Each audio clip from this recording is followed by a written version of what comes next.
Goldberg. I'm the studio owner of an online yoga studio, Operative, and I'm based in Seattle, Washington. I've teamed up with the Seattle Yoga News to bring you this comprehensive guide to teaching yoga online. And for this video, I wanted to go over some practical teaching tips for how to transition your teaching from in-studio to online teaching. I made this transition several months ago, and I've had a bit of a progression from my teaching style for how I like to show up on camera. Initially, when I started to teach online, I had this concern where I always wanted to be present for the camera, and I always wanted to be able to view the computer screen so I could see my live stream yogis. So that meant that I taught like this. I would start to face one direction of the mat, and then as I'm embodying my practice, and as I'm giving my verbal instructional cues, I'd say step forward, rise up, warrior two, and then I'd shift my gaze, and I'd see these yogis, right? And I might be having a bit of a relationship or dialogue with them. We continue that series on that first right side, and then we'd have a bit of a linking moment. We might take plank chaturanga, might roll it through to cobra upward facing dog.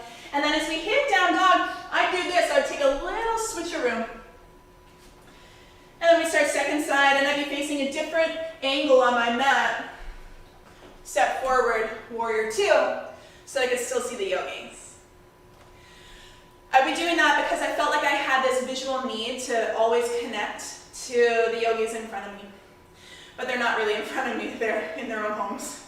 So what I found as I was reviewing my videos after is that constant switch of gaze from internalizing my practice to then shifting my view and trying to meet these people on the other side of the computer was that shift of gaze felt a little unsteady. And I also felt like as a teacher, I wasn't showing up in a grounded and embodied way. So I shift that thinking, and now when I teach online, I teach as I'm fully embodying my practice, start to finish. I don't worry if I'm showing my back to the camera, like this, so long as I'm speaking clearly and those yogis can still hear my instruction. I feel like the viewer's experience is so much better when you're watching a teacher grounded within their own principles of yoga, rather than watch one kind of wobble around because they're constantly shifting their viewpoints. Second tip for you for teaching yoga online would be plan your props. Start that session by immediately saying, okay, yogis, grab your bolster and block. If you don't have that at home, because so many of us don't, offer them something that's similar. Say, find a big fluffy blanket or stack a couple of towels or whatever that's going to be that replicates the support that a bolster gives.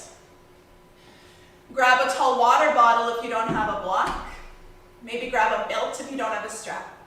If you're looking for some yogi props, you could always search online, find a local studio, and see if they're offering a sale on their gently used props, or maybe they're selling new props as well, and support your local studio.